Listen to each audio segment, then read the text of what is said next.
is a house, though. I'll give him that. So we have Jason Bulkowski again. We had him earlier playing Mono Green Infect. Adrian is going to cry that he chose this round to take his break, but he stole it. He didn't even ask. Is that okay with you if I take my break? They're underway. That's what he gets. So, Jason Bulkowski getting probed by Barrett Kroeger, who is on Blue-White Delver. We see Glistener Elf, what is that, Wild Defiance, Ichor Mirror, Green Sun Zenith. What is under the Zenith? Mutagenic Growth, and then 2 Inkmoth Nexus. Okay, Mutagenic Growth, yeah. So no green sources, but still a pretty potent hand. Yeah. All around. Oddly enough.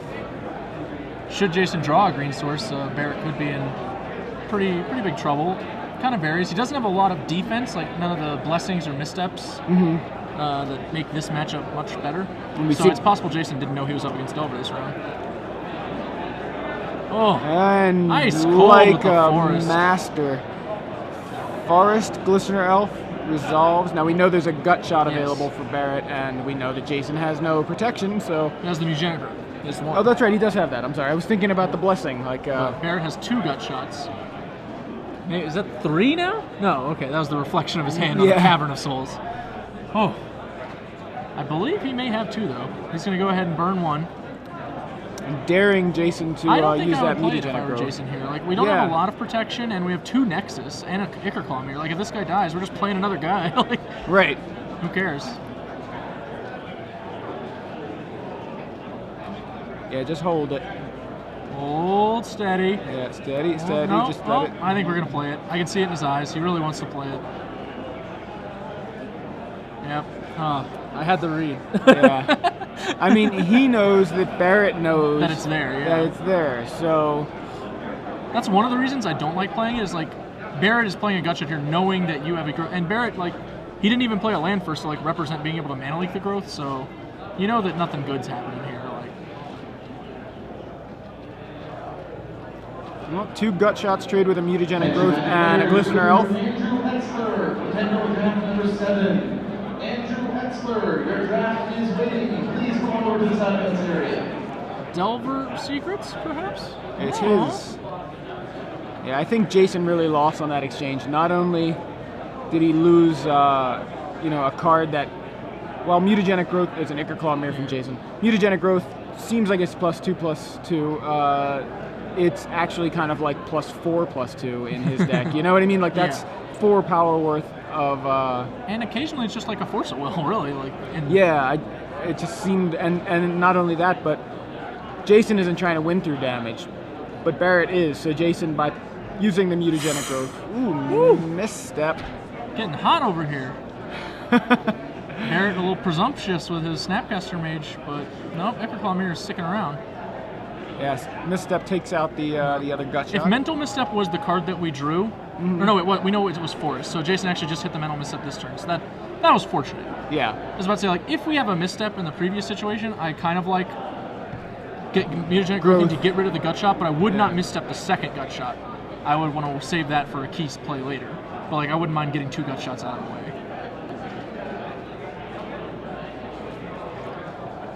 So now what's our play? I think we can safely say it's going to involve an attack. Yeah, I hope so. I'm not sure if we're going to animate Nexus. If we were, I would think... Well, I guess it's basically the same. In most situations, you would want to animate the Nexus and attack without playing the land, but here he can rep a Blessing, and since the land is a Nexus that Barrett already knows about, there's not really a lot of value to being able to replay the same Nexus. Right. All right, he's going to go ahead and Wild Defiance. Jam this while we got it. Barrett's like, yep, can't do anything about that. And Ichor Mirror gets in. Yeah. And it's poison time. Man, this situation just turned really awkward for Barrett when that Snapcaster Mage shot mental misstepped. Yeah. He did not think he would have to fear Wild Defiance coming online so fast. To be fair, it was the gut shot that was mental misstepped. Yeah. The I know relevant what you mean. half of the card. Some people might be listening in their car and they're like, wait, what? Situations like this are also why I don't like the growth on the turn 1 play, because once the Wild Defiance is in play, the gut shots don't have text. So and you had he had the Wild Defiance. It's like he knows he can turn off gut shot at some point. Attack is, it hurts a little. Get in 6. All right, I believe it is 6. Nope, 5. Sorry, the gut yeah. shot that got flashbacked. Is, Makes it yeah, no only longer 5. there. So, oh, did he just draw another Wild Defiance? I think he did. Might have, which is not really what he wants. I think he's in his Glistener Elf and something else. All right, animate Nexus, swing, swing. We're racing. Barrett has 2 nothing. poison. Barrett up to 3. And a Glistener Elf. I think it might be Greenstone Zenith Wild Defiance here. Once again, Commander Pilot 2 coming up to the stage. All the threats and none of the pumps. Yep. And it looks like a Mana Leak flips that Delver. That wasn't a great card for Jason to see, but it's not that bad. His pump spells are kind of effective with the Defiance already in play, so...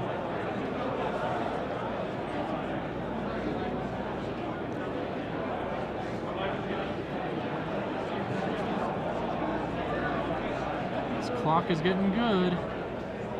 It's coming for 7 now. That'll put Jason down to 3. Yeah, if Jason didn't already have threats on the table, that Mana Leak would be a lot more ominous, I think. But he's got some threats. He's got a Wild Defiance that represents a pump spell. I think I like a block here. It seems kind of gross, but when you go down to 3 against Delver, from Jason's position, like now all of his Phyrexian mana spells could kill him if his opponent has a Vapor Snag or another Gut Shot or anything, and he knows the Bear probably doesn't have those cards in his hand, but if he draws one, the game will just instantly be ended. Yeah, it looks like he took he took it all. Ugh. See Nancy. Rancor. Well, I don't know if we can safely cast it here. I don't know how many options we really have. So I think we're going to go ahead and play it on the Ichor Mirror and cross our fingers. Yeah, it looks like that's the plan here. Actually, I might play it on the Glistener Elf. Just because maybe my opponent's one of those Mavericks with a main deck Divine Offering. That's like, that would be the most horrifying thing to happen, like, ever. Like, oh, what? I don't think it's like functionally different in this position. The only blocker he would have to fear is a Snapcaster Mage, and I think it's reasonably safe to say that Barrett doesn't have one of those. He'd have played it 100 years ago. And he's going to try to kill him this turn. Well, he's 1 shy. No, he's 7 exactly. You're right. Yep. And Jason obviously correct to not come with the Inkmoth Nexus, because if this doesn't work, he's going to need a blocker. Yeah. Right. Did we miscount it? Well, I'm 1, 6. I count 2. 7. Can we get a? Yeah, he should have. He should be dead. Was it? Did he? Oh, it's instant or sorcery. It's not. Yeah, that's doesn't our count bad. Rancor. We don't know Wild Defiance. Wow. Yeah, I thought it was just targeted. You know. I was very aware of that. Yep. Yeah, so Rancor... Well, in that case, leaving the Inkmoth Nexus looks even better since we were just dead.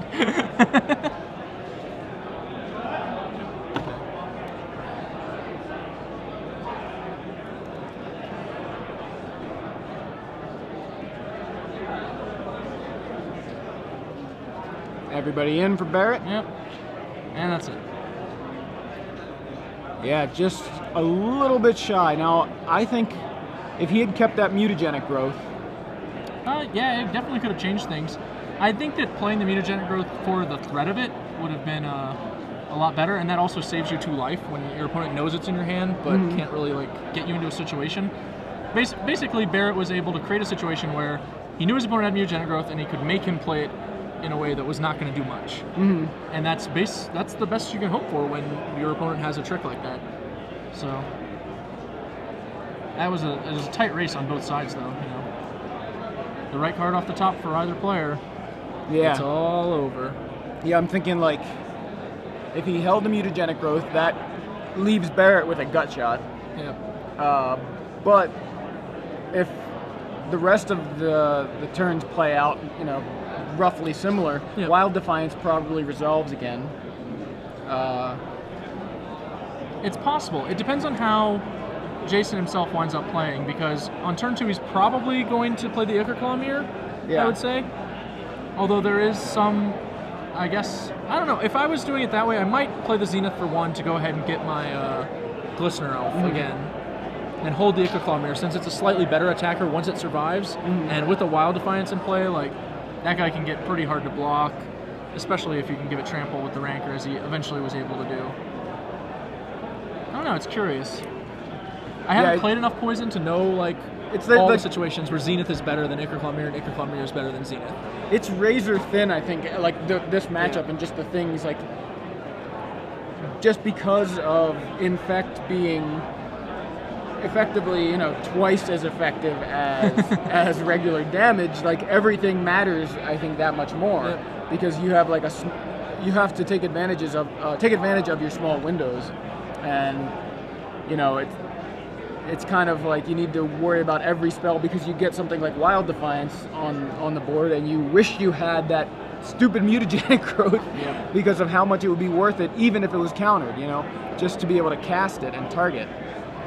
So I think, and the fact that he knew he had the Wild Defiance available made me feel like, just hold it back. You have other threats. You have double Nexus. Like he had double Nexus, and he did top deck his green source, so he couldn't get another threat. And as far as Glistener Elf goes, he can get that. He had the Ichor Mirror, right? Yeah. So he had threats. It wasn't as if he needed to protect the Glistener Elf that badly at that point. Right. So I felt like that was... He had so many threats that, like, losing that one's not that big a deal.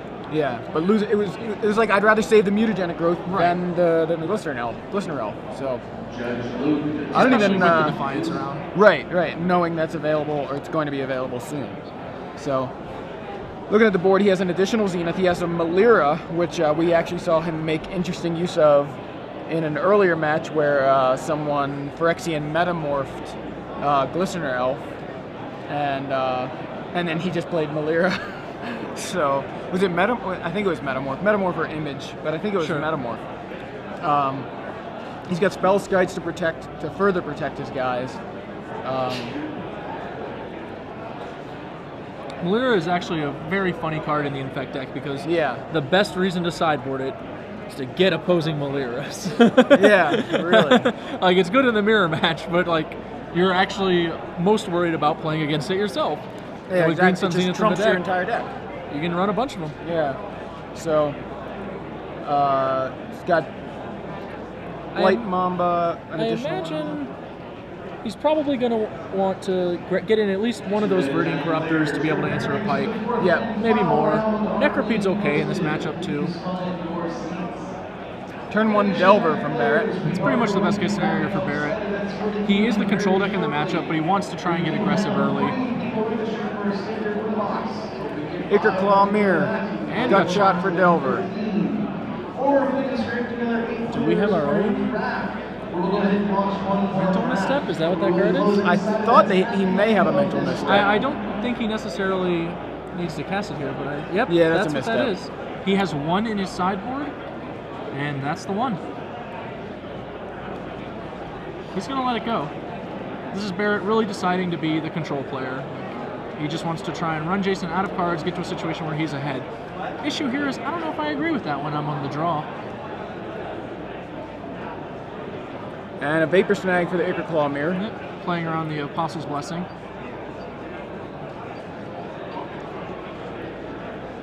And another Delver.